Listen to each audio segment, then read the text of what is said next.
This is the answer to example 3, which is given in the lesson. This is making use of the Bernoulli and the Darcy equation. I'll just draw out the example we're looking at. We have two reservoirs connected by a pipe. The top reservoir is at an elevation of 150 metres AOD, and the bottom reservoir is at an elevation of 100 metres AOD. Information given for this is that the pipe friction factor lambda is equal to 0.014.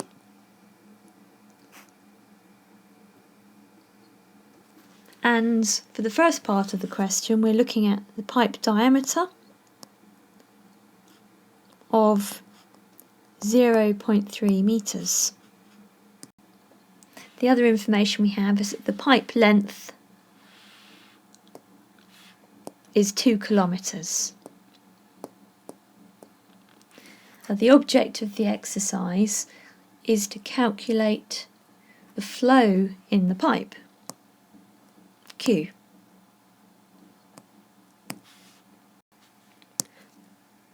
So we'll work through that. Now the first thing is to identify that in the question we're given two different elevations on reservoirs, which is a bit of a giveaway that we're going to be needing to think about the Bernoulli equation. So the starting point would be to write out the Bernoulli equation in full and work through and eliminate the aspects of that we can. Before we do that though, we need to designate the two different points we're going to be working between. Now the easiest thing to do is to work from the surface of the reservoirs. So if we say that point 1 is the surface of the upper reservoir and point 2 is the surface of the lower reservoir, reason for choosing the surface of the reservoir is because the pressure is atmospheric, which effectively we can say is equal to 0, which means various aspects of the Bernoulli equation will cancel out. So Bernoulli, P1 over rho g plus V1 squared over 2g plus Z1 is equal to P2 over rho g plus V2 squared over rho g plus Z2 plus losses. So if we work through and look at each of these parts of the equation in turn, our P1 rho g is 0 because we're on the surface of the reservoir. Again, our V1 squared 2g is 0 because we're looking at the surface of the reservoir, and effectively if we're assuming a large reservoir, which we will in this example, then there is the water isn't moving up and down because it's large enough to deal with any flow outs in the pipe.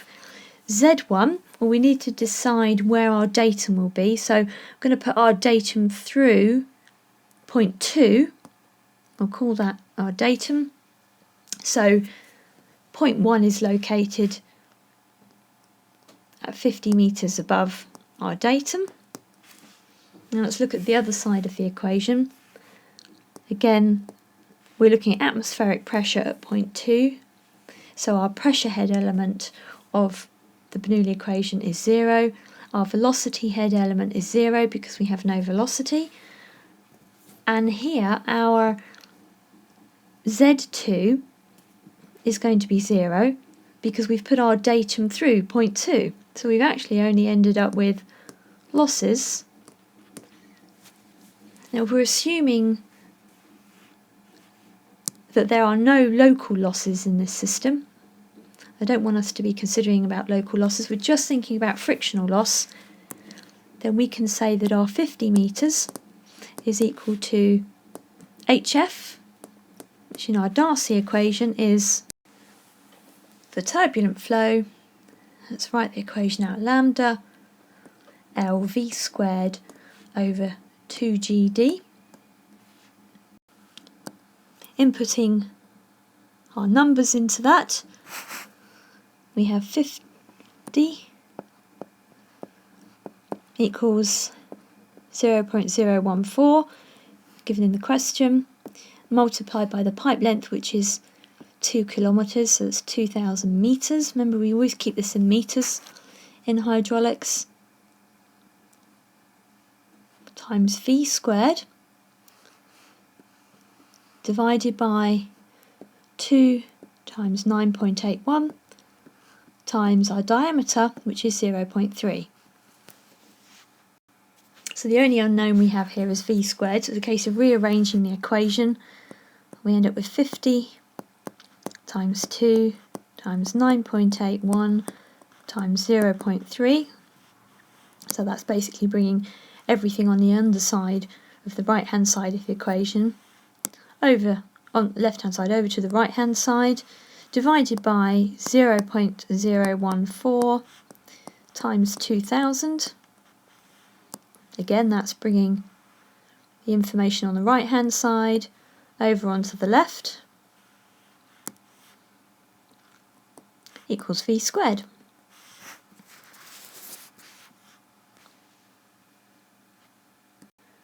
Because what we are after is v,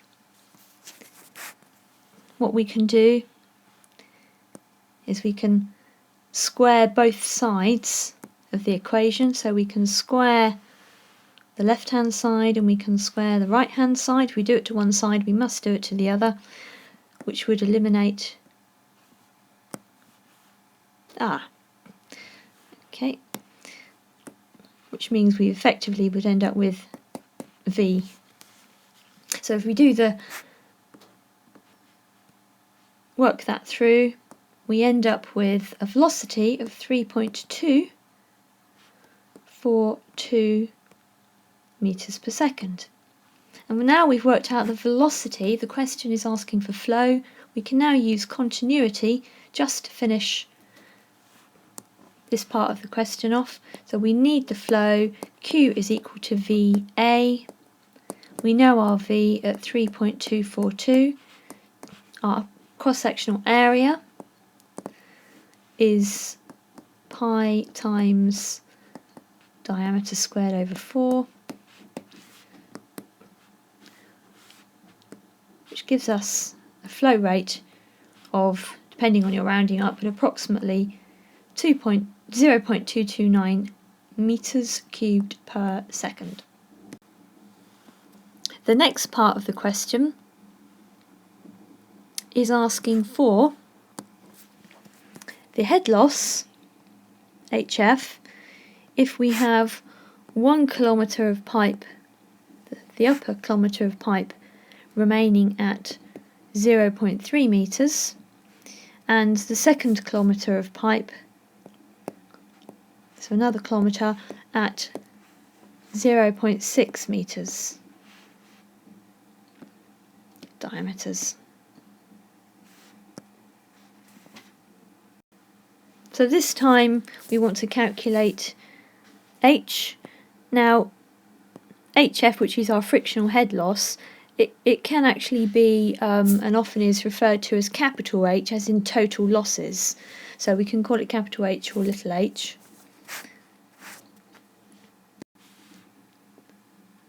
The situation we have is two reservoirs. This time we know the elevation of the top one, but we don't know the elevation of the bottom reservoir. So we don't know that. Now we can probably, if we reflect a little bit on what the question is asking, we've got half of our pipe length, so 1 kilometre of pipe length is now at a much larger diameter, so we would expect to have less head loss through the system because the cross-sectional area is greater, therefore the proportion of flow which is touching the circumference of the pipe inside the pipe is less, so we'd expect less loss due to friction, which would mean that our water level we should expect to be slightly higher than it was before. So that's our water level at 2.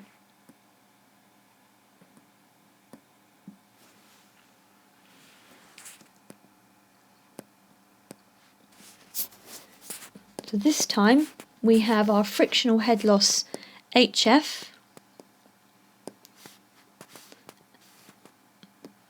in what we'll call pipe A. So we'll call pipe A the pipe at the upstream end, which is 0.3 metres diameter, and then we'll have pipe B, which is the bottom kilometre, which is at 0.6 metre diameter.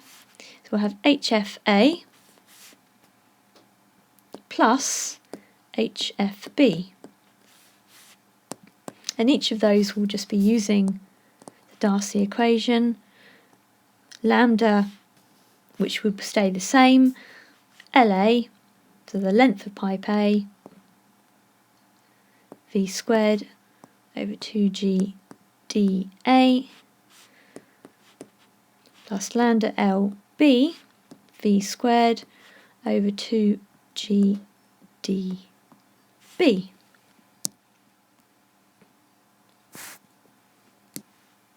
So our unknowns are, well, velocity at 2, which we can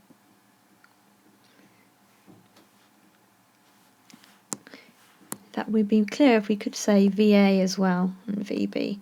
So our velocity VA we've actually already calculated, because that's the velocity in the 300mm diameter pipe, which we calculated in the first part of this example, which is 3.242 metres per second. We don't know the velocity in B, because that's a velocity relating to the 0.6 metre diameter pipe. So we can work that out though from continuity. V is Q divided by A. Q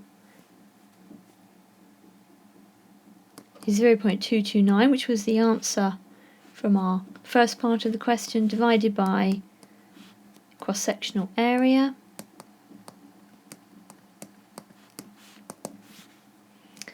Which results in a velocity of 0.81 metres per second. And it's really worth, when you get to this sort of point in an example, to stop and take stock of what we've got. We've got a much higher velocity in pipe A than we have in pipe B. And is that what we would expect? Well, the flow is the same in both pipes.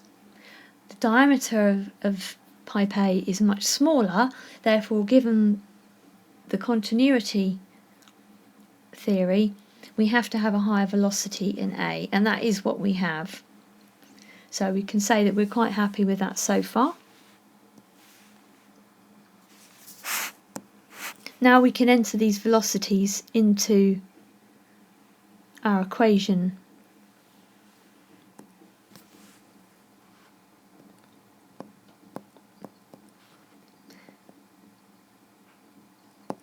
.014 is our lambda. Our length of pipe A is 1,000 metres, 1 kilometre. And our velocity at A is 3.242 squared, all over 2 times 9.81 times diameter of A, which is 0.3. Make a little bit more room.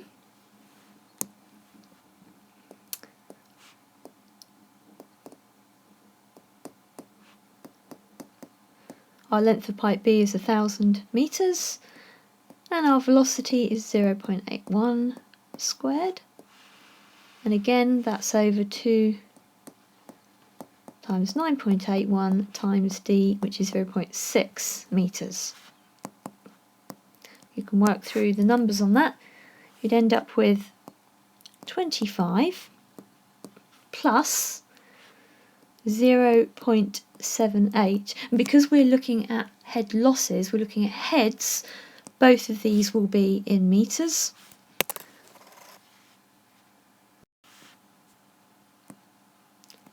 So HF equals 25.78 metres.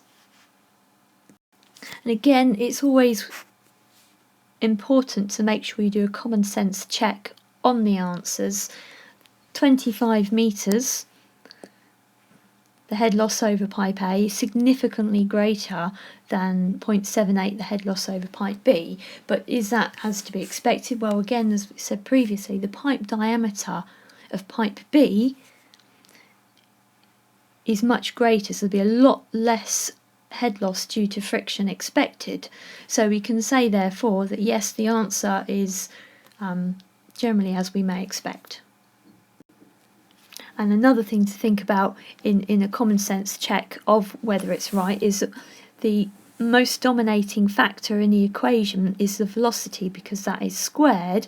So if our velocity in pipe B is significantly smaller, significantly less, then our resulting answer we should also expect to be much smaller